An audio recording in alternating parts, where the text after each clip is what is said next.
as we see, Iran is of course bearing the brunt of this. But given all the that is at stakes, and we know that the U.S. will likely intensify the pressure on Iran, that is to escalate. What is it that possible for Iran to do if it wants to go up, also go up the escalation ladder? That is, the Iranian government said that they have some surprises coming. I know they're not, whispering in your ear, but what kind of surprises do you think this could be in terms of what is the next step on the escalation ladder? Then it's not just the U.S. bases that are vulnerable. As you inferred before, all this Gulf nations. Energy infrastructure is also very exposed and vulnerable. Is this the kind of thing the Iranians would go after, or? I think it depends on the pace of escalation and the type of escalation. And of course, not only are there capabilities that Iran has, but Yemen has not yet entered the war, and it is preparing itself, and it is upgrading its capabilities.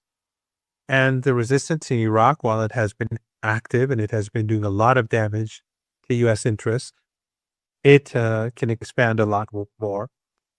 But as every day that goes by, Glenn, every day, 20 million barrels of oil do not go to the market. And that number just increases. So over, let's say, the last 10 days, if let's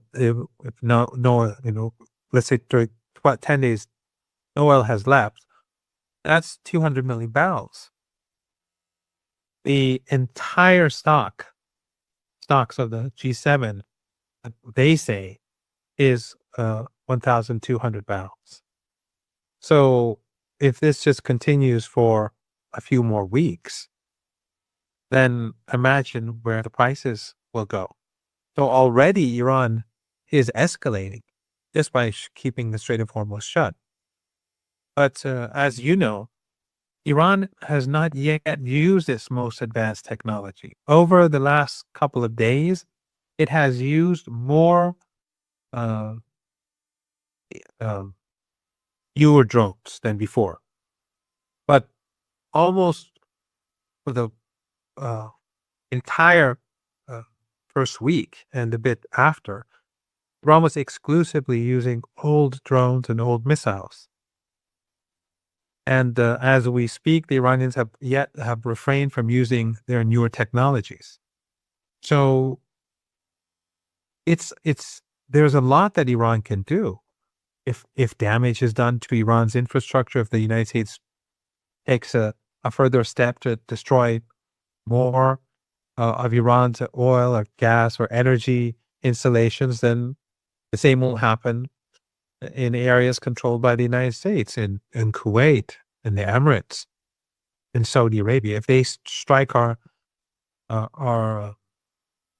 desalination plants, we don't need them the way they do. If we destroy the desalination plants in the Persian Gulf region, everyone will have to leave. They'll have to drive across the Arabian Peninsula to Syria, Jordan, Iraq. It will be over. So, because these are countries that are deserts. Iran has, you've been to Tehran. The mountains above Tehran right now are full of snow. And though we haven't had, Tehran hasn't had an extraordinarily good year. We've had droughts. Large parts of the country have had good rain this year. Tehran is a bit excluded, but we have snow, we have water. Today it rained, as I was telling you before the show. It rains, I think, as we speak. So we're not like these Arab regimes. We have our own. We have 15 neighbors through which we can do trade. We have agriculture. We have our own indigenous industries. So, but they have oil and they have gas. And if there are no desalination plants, they won't be able to stay, even with those assets intact. but everything can be destroyed. And as I said, these are American assets. These are not Qatari assets. Qatar is a country of 400,000. The ruling family is stealing a lot of money, giving handouts to its own people, not the indentured servants and the slaves and so on that are there. And then the rest goes to Western companies and corporations. The World Cup, they spent, some say, almost $200 billion on the World Cup. Just, these are, paying to build hotels and the stadiums that are now all empty, that have been empty before the war. So these are not real countries. They're completely dependent on oil and gas, but they're American assets. They're Western assets. And so their destruction means the destruction of American assets. Their weakness means American wealth is diminished. So they can hurt us, but we can hurt them far more than they can hurt us, especially since the West is so financialized and it no longer has a production base. High prices of fuel and would be enormously destructive, but the wealth and assets that they've accumulated in this region, that will all be gone as well. I did want to ask about what One thing I should add. Sorry? Thing that I should add, something. Americans don't export anything anymore, but they do export very expensive weapons. And these Arab regimes in the Persian Gulf, they always buy weapons. And they don't even have the pilots to fly the planes. They just buy the weapons to give the Americans money, give the Europeans money, and to give kickbacks to Western senators and their own princes. That's basically how it works. That's gone. There won't be money anymore. There won't be money to buy American jets and American styles that they'll just put somewhere in some bunker because they don't have anyone to use. So the United States is losing in all respects. And this is the huge weapons market for the United States. But when they don't have money, then what are they going to buy? Sorry for interrupting. No. Well, I want to ask what has been referred to as or suggested could be the false flag attacks. That is, we've seen Iran take credit for, all of the attacks, the retaliatory attacks, with some exceptions. They said the attacks on the oil facilities in Saudi Arabia, they said, this wasn't us, if I'm not mistaken.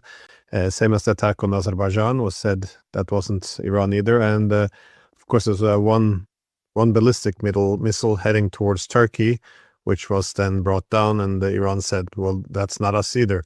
What I thought was interesting is Azerbaijan would retaliate, but now instead it announced that they will be sending humanitarian aid to Iran. What is happening in this regard? Has Iran, I guess, cleared the air with some of these countries, or are they possibly? It's possible that they will enter the war as well. Well, the ballistic missile that over Turkey, and I don't know the details. If I remember to ask, if you remind me later to ask, and I'll get back to you on that. I think probably it was heading for Israel, and it was down, and maybe it went over like parts of Turkey, but Turkey is helping Israel. I mean, the radar base in Turkey is being used to feed information to the Israeli regime. Erdogan is clearly helping Israel. There's no doubt about that. But that aside, I mean, I don't think Iran targeted anything inside Turkey. I think they just NATO'd down the missile that was probably heading for Israel. But I'll look into this and get back to you later on that if you remind me, because I'm very forgetful. But with regards to Azerbaijan, I mean, no one takes the drone strike in Azerbaijan seriously. If Iran wanted to hit Azerbaijan, it wouldn't be with a small drone. Iran would Iran would destroy its oil and gas infrastructure if they wanted to, especially after what Azerbaijan has done to Iran, what the regime has done. And Glenn, many Iranians believe that Azerbaijan belongs to Iran. And most Azeris in Iran believe that Azerbaijan belongs to Iran. And as you know, this is not the policy of the state by any means. But if Azerbaijan pushes, continues helping the Israeli regime against Iran with the United States, the regime won't last. Iran won't tolerate this. And Iran has many supporters in Azerbaijan. All their leaders are in jail. They've been in jail for years now. But if they push, they'll be destroying the regime. And a new government will come to power, which is friendly to Iran, very swiftly. It'll take just a few days at most. So Azerbaijan, it started making a lot of threatening. The Aliyev, the regime's leader, started making some statements, and then he spoke. I guess he got the message from Iran that watch out, we're not in the mood. So he's changed too, and the same is true with the Kurdish groups in northern Iraq. If they attack Iran, Iran has told Erbil that they will destroy it. They will destroy the regional government in the north of Iraq, and so will the Iraqi resistance. And that can be done very easily. And then there will no longer, Iran and Iraq will no longer tolerate an autonomous regime in northern Iraq. That'll be brought to an end. And these groups are just exposing themselves because these Kurdish groups are exposing themselves to Kurds, ordinary Kurds, that they work with the CIA and Mossad. And I don't think Kurds in Iraq, and definitely not Kurds in Iran, although the Kurds in Iran are not very large in number, but they're not the sort to cooperate with the CIA.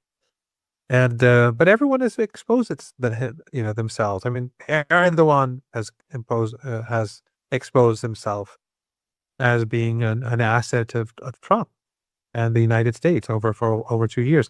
And this is important, Glenn, because the Islamic world and beyond, and people in Latin America and Africa are seeing who is standing up for the Palestinians and who is colluding with the enemies of the Palestinians.